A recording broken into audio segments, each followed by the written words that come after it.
Good morning. I'm Manuela Campitelli, the teacher who will accompany you through these training modules. I'm a journalist and expert trainer on gender issues and violence against women.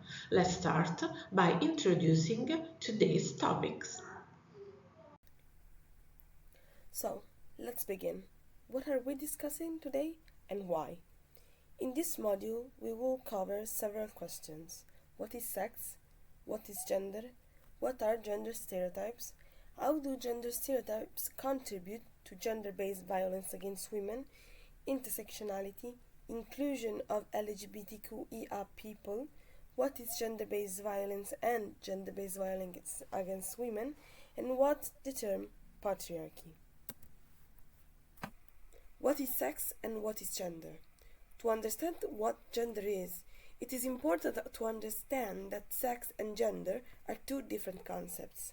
Sex refers to how different biological and physiological characteristics have been organized to distinguish male from female individuals. Gender, on the other hand, refers to the socially constructed characteristics of men and women. These two concepts will be further explained below.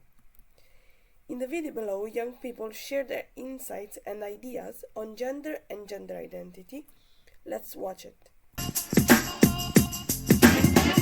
When a baby is born, the first question many people ask is it a girl or a boy?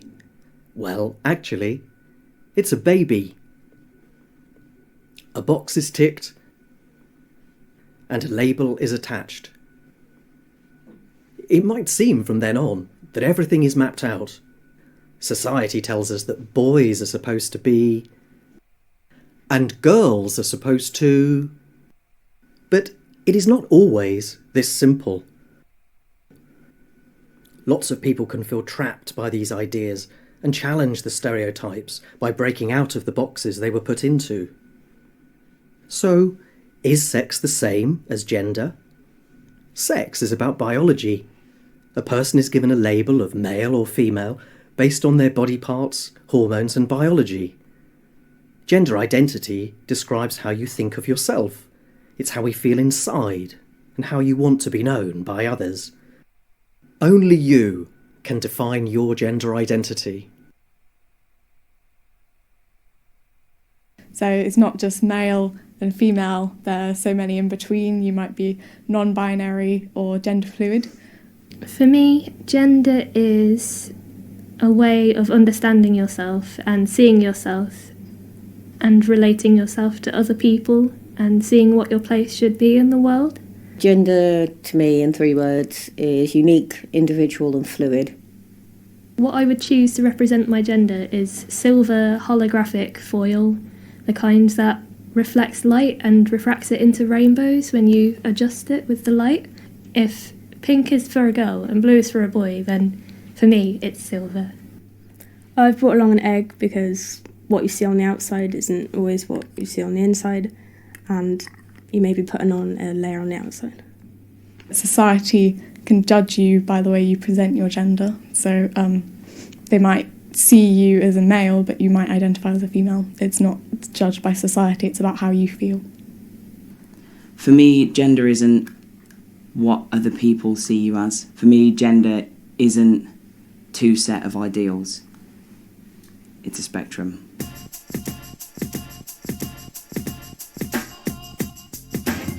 Gender has traditionally been seen as a binary system, but perhaps we should think of it as a spectrum with loads of possibilities. For a lot of people, their gender identity and sex line up. This is described as cisgender. But someone who feels their gender identity and sex don't match might describe themselves as transgender, or trans, or non-binary, or gender fluid, or gender questioning. People were judged so quickly about it, and how that society deems it to be like, if you don't identify as the 2 set genders, you're weird or different. You pick and choose what bits kind of work for you, a bit like a puzzle, or, you kind of put in what pieces work for you.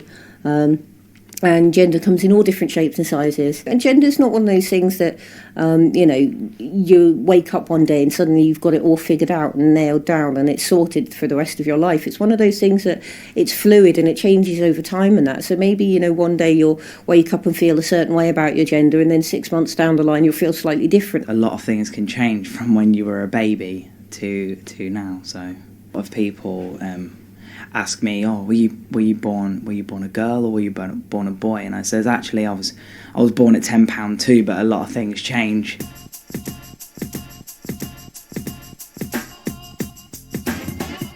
You might be unsure or questioning your gender, and that's okay. Gender expression is how you present your gender, through your actions and how you dress. It's what you wear, the pronouns you use, he, she, they, the way you act, look or dress.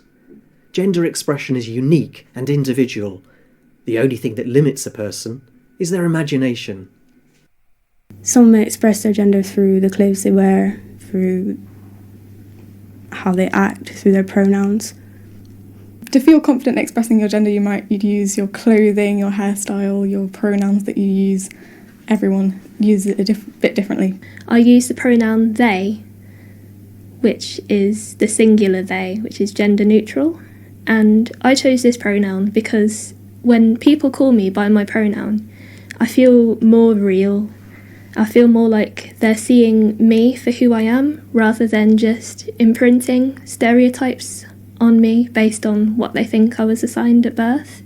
They're seeing me for who I am, they're accepting me, they're respecting me, they actually see me the way I see me, and they're not forcing me to see myself and present myself in the way that makes people the most comfortable. For me, gender is expressed in many different ways, and all of them are okay, however you choose to express it. Expressing my personal gender is like my hat, my silly hat. It's not a conscious kind of expression of gender, but it is a way of expressing gender, and it's a way of expressing me.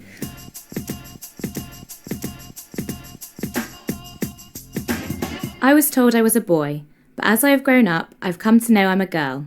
I call myself a trans girl. In order to match my sex with my gender, I am transitioning, which means I want to change how others know me. Part of my transition is for me to change my name, pronouns, and some of what I wear. It means it is important that you call me she when you talk to and about me. Transition means different things for different people, and not every trans person wants to transition. Some trans people have support from medical professionals, but for the moment I'm happy as I am. I'm a person just like you. I'm a girl who happens to be trans.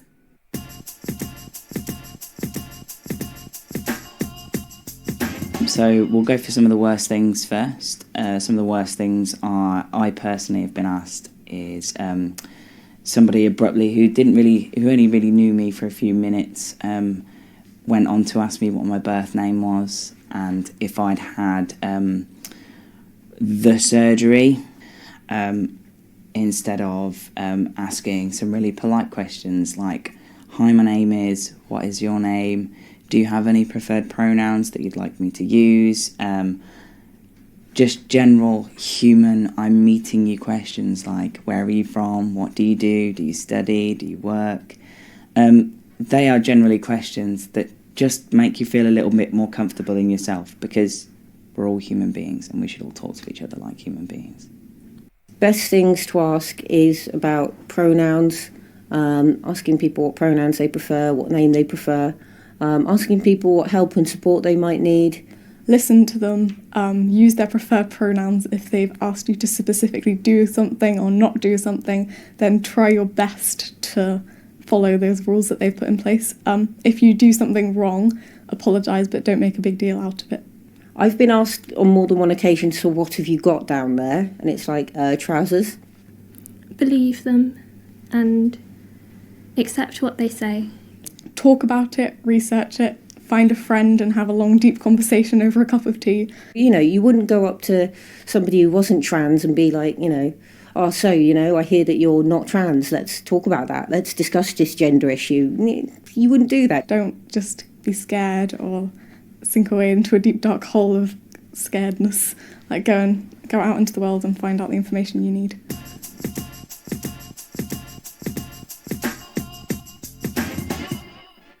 Figuring out and being recognised for who we are is important. Many people think about or question their gender at some point in their lives. Too often, people who do not fit the stereotypical boy or girl box are ignored, harassed, or bullied. This is often because people don't understand how varied gender can be. Taking the time to learn more about and accept ourselves and others is crucial. It's important to remember we are all different, and that's okay. We all deserve respect, no matter what our gender. This applies to everyone.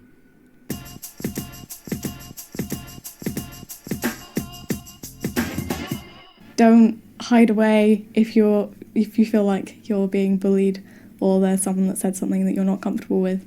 Go and tell someone that you trust. You could chat to someone you trust, whether that be your friend, your parents, a teacher at school. Don't keep it silent, don't stay hidden. A really good place to go to is the Each Action line, which you can call, and what they'll do is they will direct you to the relevant support networks in your area to really get you the help that you deserve. You don't have to be trans to talk about trans issues, because actually it's a discussion around gender, and everybody, whether you're trans or not, has a gender, so talk about it.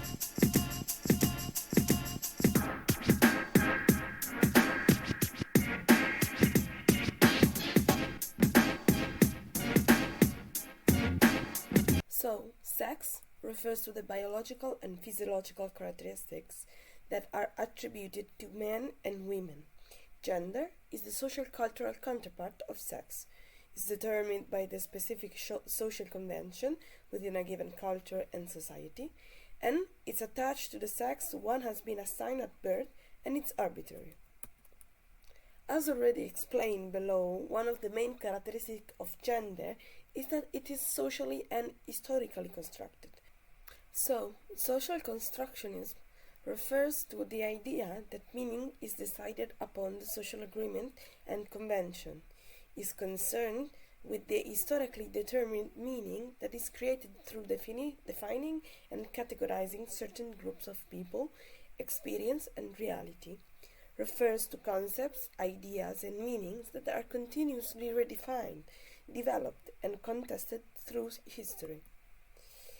Gender roles and stereotypes. What are they? Gender roles define how we are expected to speak, act, dress, based upon our assigned sex. Girls and women are, for example, expected to dress feminine, dresses, skirts, makeup, be polite and nurturing. Boys and men, on the other hand, are expected to dress masculine, wear pants, no makeup, short hair, to be strong and adventurous. Gender roles are not fixed and can be changed over time. For example, in the beginning of the 20th century, pink was a masculine color, while blue was associated with feminine. So gender stereotypes are socially and culturally constructed and supported, fixed, persistent and hard to change. Are repeated set of ideas, images and connotations that are attached to a specific group in society, are oversimplified and fail to acknowledge the diversity, complexity and competence of a specific group in society, can be found at all levels of society. Intersectionality is a concept that recognizes how different forms of discrimination and oppression related to race, genders, social class, sexual orientation, disability, etc., do not act in isolation but overlap and interact. Gender-based violence intersects with intersectionality when victims experience forms of violence that reflect not only their gender but also their other identities, making in their experience of violence more complex and their supports need more specific. Concrete example of intersectionality and gender-based violence against LGBTQIA+ women. A black lesbian woman does not experience sexism in the same way as a white heterosexual woman, as her experience are also shaped by racism and homophobia. The combination of these identities creates a new and enhanced form of discrimination different from the experience of sexism or racism suffered individually. A lesbian woman may experience domestic and sexual violence influenced by both her gender identity, misogyny, and her sexual orientation, homophobia, with consequences that go beyond those experienced by a heterosexual woman. Transgender and non-binary people may experience violence and aggression that combines transphobia and gender-based violence. For example, when they transition or gender expression is seen as a violation of the patriarchal norm. The complexity of violence. The intersectional perspective allows us to understand that gender-based violence does not affect all women in the same way. Experiences of violence are influenced by other factors such as ethnicity, social class, or sexual orientation. And overcoming generalization, intersectionality encourages us not to treat all women as a homogeneous group, but to recognize the differences within the same gender and to address the multiple forms of oppression that can reinforce each other. The intersectionality between gender-based violence and LGBTQIA+ discrimination occurs when a person experiences violence or discrimination due to the combination of their gender identity and or sexual orientation with other characteristics such as race or ethnicity, leading to unique and interconnected form of oppression. The intersectionality approach is key to understanding and combating violence and discrimination more effectively. Recognizing that multiple identities intersect allow for the development of more inclusive support strategy within and outside of the LGBTQIA+ community. The inclusion of the LGBTQIA+ people is crucial to prevent gender-based violence, as discrimination based on sexual orientation or gender identity increases exposure to hate crimes and abuse. Violence against LGBTQIA+ people, particularly trans, non-binary, and intersex people, is widespread and affects their safety, well-being, and mental health. Addressing this issue requires strengthening anti-discrimination legislation, supporting victims with specialized services, eradicating stereotypes through awareness raising, and promoting inclusive practice in the workplace, education, and society at large. Good practices that can be undertaken to promote inclusion. Awareness campaign to increase knowledge and awareness of the issue. Strengthening support services for LGBTQIA+ victims of violence, including effective reporting systems. Legally prohibiting discrimination against LGBT people. It's impossible to defend minorities from violence and abuse without adequate legislation. For example, only 14% of the countries worldwide have legalized same-sex marriage. The adoption of measures such as inclusivity, monitoring plans, the promotion of diversity managers, and the creation of safe work and study environments are important steps towards the full integration of LGBTQIA+ people. For example, only 37% of the countries worldwide prohibit discrimination in the workplace based on sexual orientation. Gender stereotypes can be considered as discrimination and a violation of human rights and fundamental freedoms. Limit women and men's capacity to develop their personal abilities, pursue their professional career, and or make choices about their lives. Produce inequalities between genders and have a disproportionate negative impact on their lives and on women who also face stereotypes based on, for example, their race, disability, sexual orientation, and or class. The power imbalance underlying violence against women. Violence against women is a manifestation of historically unequal power relation between women and men, which have led to domination over and discrimination against women by men and prevented their full emancipation. Violence against women is based on this power imbalance and becomes an instrument of domination and subjugation, thus reinforcing the subordinate position of women. Here are some examples of stereotypes in Italy that becomes rules of life. So, the duties of husbands and the duties of wives that are very different. In this module, you will be introduced to the terms of gender-based violence and gender-based violence against women. This module answers some specific questions. What exactly do these terms mean? How do they affect the lives of individuals and communities? How do gender stereotypes contribute to gender-based violence and gender-based violence against women? The term gender-based violence, according to the definition of Council, refers to any type of harm that is perpetrated against a person or a group of people because of their factual or perceived sex, gender, sexual orientation, and or gender identity. However, it is important to understand that GBV also includes threats of harm and instances of coercion and manipulation. Furthermore, according to the Istanbul Convention, gender-based violence is deeply rooted in the social and cultural structures, norms, and values that govern society, and is often perpetuated by a culture of denial and silence. What is gender-based violence? In the video below, you will learn more about it. What is gender-based violence? Gender-based violence, or GBV, is one of the most common and widespread human rights violations. GBV is violence directed against someone on the basis of their gender or sex, which results in physical, sexual, or psychological harm. These acts violate an individual's human rights. GBV is most commonly perpetrated by men against women, girls, and other vulnerable people. However, men can also be victims of gender violence. Who are the perpetrators? Non-partner violence is violence inflicted by someone you do not know well, like strangers, acquaintances, or colleagues. However, violence is generally perpetrated by someone you are close to. This is known as interpersonal violence, which is perpetrated by either a friend or a family member.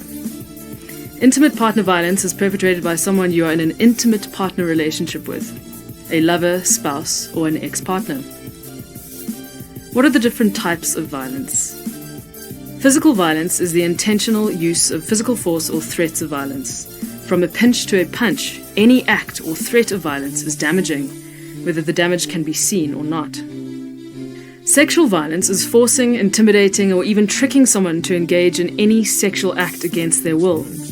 Any sexual act with someone who is unable to understand what they're doing or is unable to consent because of their age, an illness, disability, or the influence of alcohol or other drugs is sexual violence.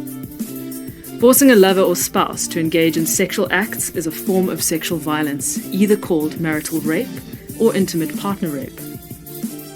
Sexual harassment is also a form of sexual violence that can either be verbal or physical. It occurs in private and public spaces, such as schools, workplaces, in the streets, and on public transport.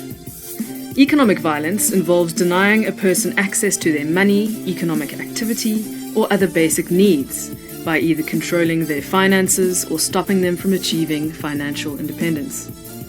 All these forms of violence may lead to emotional and physical trauma.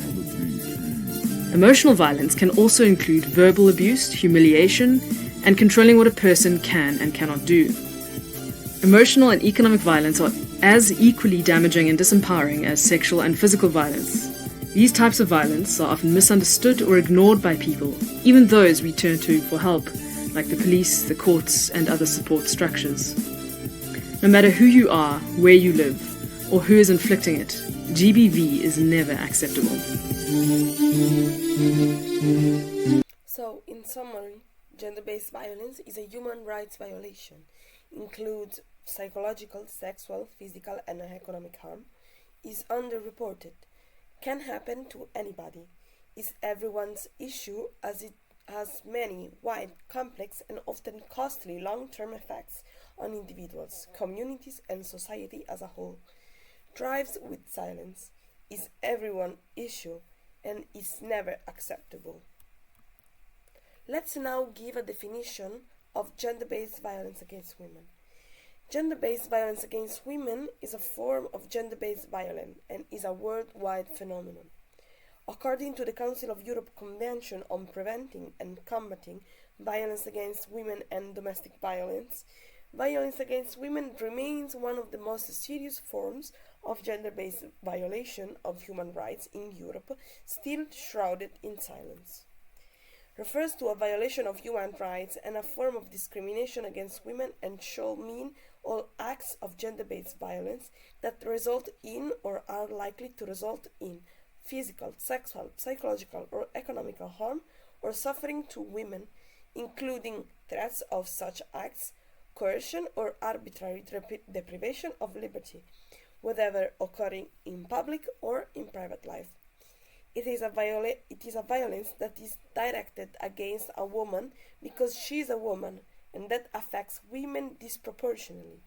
The term women includes girls under the age of 18. It is a violence that is directed against a woman because she is a woman, or affect them disproportionately. This is written on the Istanbul Convention in the Article 3. You can upload the Istanbul Convention at this link.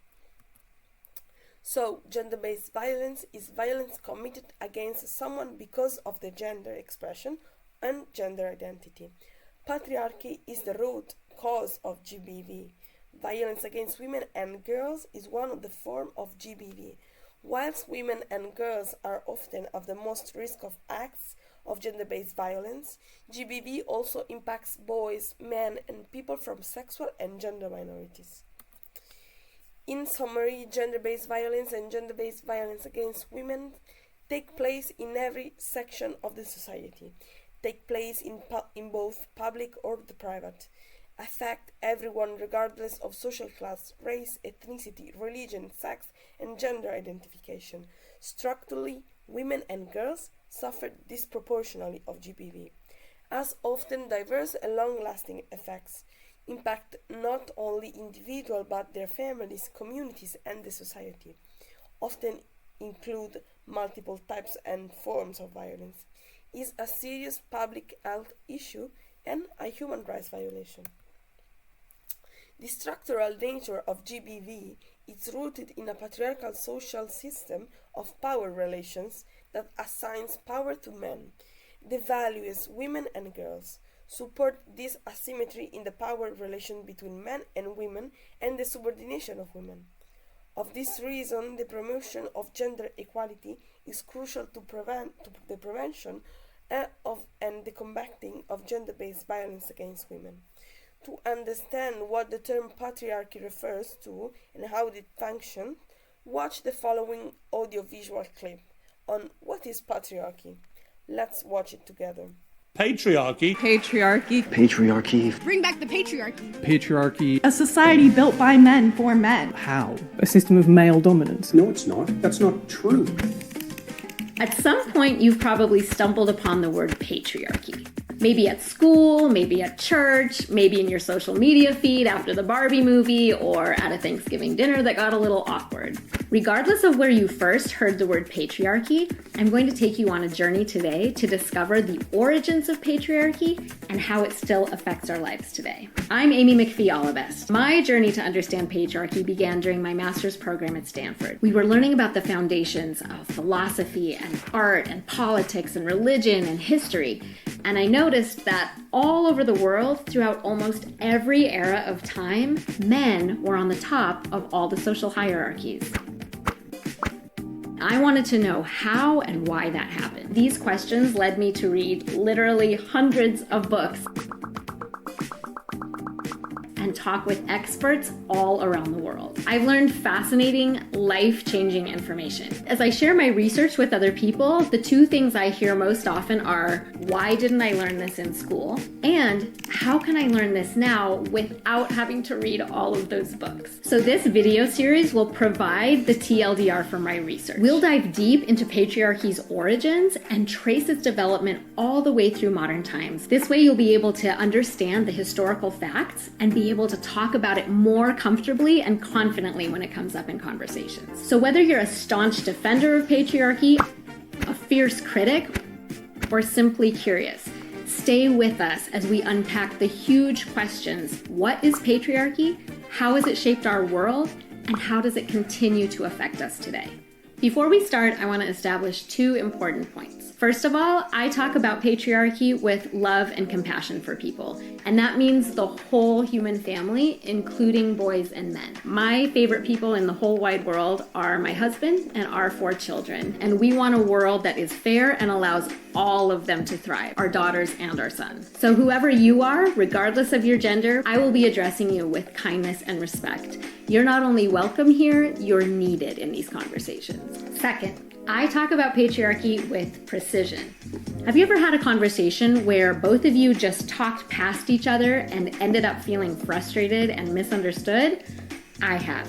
And a lot of times that happens because people lack a common vocabulary. If when I say patriarchy, I'm picturing the Taliban, and when you say patriarchy, you're picturing your sweet, gentle grandpa, it's likely that we're going to misunderstand each other and we won't be able to have a productive conversation. If only there was some sort of book or online reference that we could all go to for a common definition of what words mean.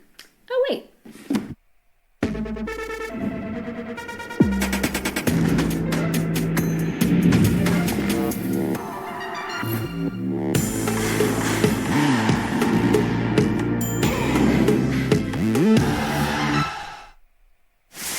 Dai Jack, da bravo, vai!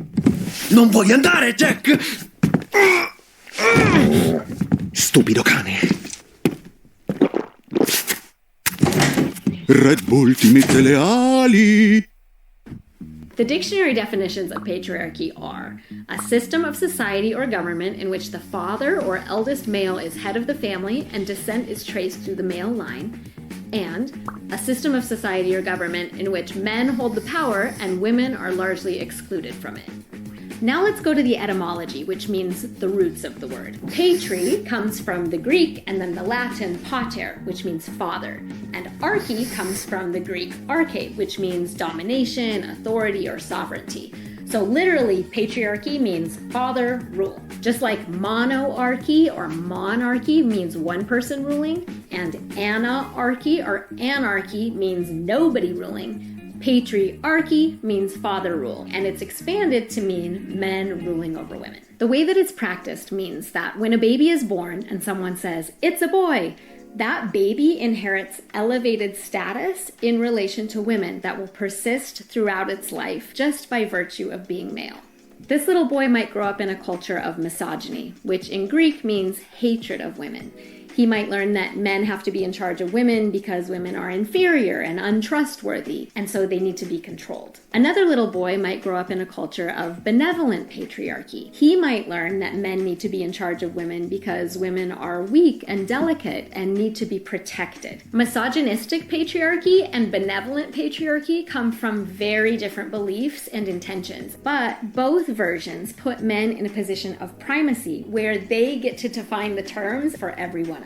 Now, there may be some men watching this who think, wait, I don't feel this privilege and power. In fact, in some cases, I feel the opposite. And that makes sense, because there are some things that patriarchy does not mean. Patriarchy does not mean that men have easy lives. A boy who suffers from chronic pain may have a much more difficult life than a girl who doesn't. A man who lives in poverty may experience much more hardship than a woman who has access to material wealth. In fact, in some circumstances like caste systems and racial hierarchies, men belonging to a lower caste can have challenges that on the balance make their actual everyday lives much harder than the lives of dominant caste women. Men in these circumstances may struggle in nearly every sector of society. except at home. These same men who operate in a race or caste-based hierarchy out in the world can come home and find themselves in a gendered hierarchy that gives them authority and privilege in relation to women of their same caste. And remember that women experience race and caste oppression too. And by the way, women also experience physical and mental illness and poverty. And on top of that, in patriarchy, women also experience gender-based oppression. Another thing that patriarchy doesn't mean. Patriarchy does not mean that all men have positions of leadership. Usually, the way patriarchy works is that a small group of men presides over all the other men. And they may exclude or oppress other men for a whole host of reasons that may not be fair at all and that cause real injustice and pain. We see this in the United States Constitution, which completely excluded men of color and men who were too poor to own land from civic participation. And it excluded all women because they were women.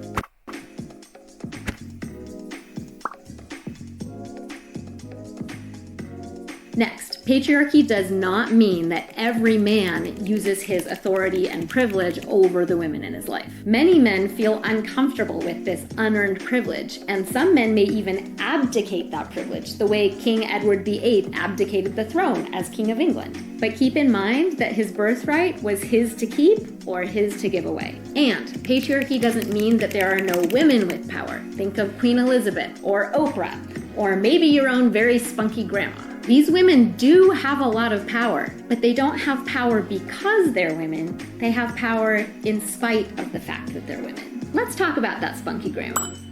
She may rule the roost, and everyone, including your grandpa, may defer to her in the family. But if she happens to be a member of a conservative religion, for example, then it's likely that on her wedding day she pledged obedience to her husband. And just in case you're thinking that nobody pledges obedience in wedding ceremonies anymore, I attended a wedding in 2022 where the husband promised to love and cherish his wife, and the bride pledged to love and cherish and obey her husband. Now you may be thinking, okay, sure, maybe most religions are patriarchal, but even if you're not religious, almost every sector in the secular world still has residual patriarchy left over from thousands of years of this ideology. We might think of it in terms of de jure and de facto. In Latin, de jure means of law. Think of it like the jury, de jure. And it means that an attitude or a policy or a practice is encoded in the law. And de facto means of fact in Latin, so things that aren't necessarily legal, but happen anyway. Even though certain attitudes or policies or practices aren't necessarily legal anymore, they can persist for centuries in our language, in our attitudes, in our relationships. I want to emphasize one more thing that patriarchy doesn't mean. Patriarchy does not mean that men are bad, or that women are good. Everybody has good and bad traits. Individual human beings are complicated. And as I said earlier, many men would never be misogynistic, and they never ask to be in charge, and they themselves are harmed by patriarchal structures. Remember, patriarchy simply means a system of society or government which privileges men so that they have power and it excludes everyone else. Now, if you've ever seen patriarchy at play, and you have, you might be wondering where it came from, or maybe even asking yourself, if it occurs all over the world, is it just part of human nature? The answer is even more intriguing than you might think. So join us on our next episode of Breaking Down Patriarchy. How have you experienced patriarchy in your life? Drop a comment below. We're eager to hear your stories. With this video, that demonstrate example of a number of social justice and rights movements, each of one which have advocate for equal rights for certain groups, finding itself in the margins of the Western and white male subject. Women and girls are leaders, change makers, caretakers, and peacekeepers.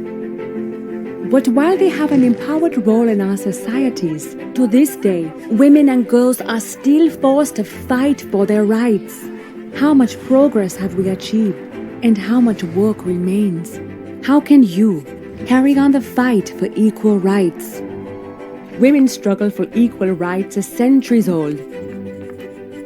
But 1848 marked a watershed moment for women's rights with the Seneca Falls Convention, where women activists publicly petitioned for their civil, social, political, and religious rights. In 1893, New Zealand sent a message to other activists across the world that equal voting rights were achievable through advocacy. Entering the 20th century, women around the world are mobilizing in ever greater numbers to campaign for gender equality, just as women's role in the labor force is rapidly evolving by opening up options beyond caretaking roles. In 1945, the United Nations is formed in response to the destructive toll of 2 world wars, and Eleanor Roosevelt oversees the drafting of the Universal Declaration of Human Rights. For all the world to hear, she and other advocates underline the place of women's rights within. This sets a foundation for women's rights norms and standards at the international level. In the subsequent decades, just as women are taking historic leadership positions in government, women activists at the grassroots level dovetail with the worldwide momentum by becoming powerful symbols of feminist resistance and social change. This momentum reaches a climax in 1995 when the Beijing Declaration and Platform for Action presents a visionary global agenda for women and girls' rights. But in spite of all the progress, as we enter the 21st century, patriarchal stigmas persist and exemplary leaders arise to resist them. With the rise of the digital age, social media emerges as a crucial tool to galvanize populations in the fight against injustice. A single woman's voice is now louder than ever. Grassroots activists trigger social movements online and offline, from cities to villages, inspiring future generations of women and girl leaders.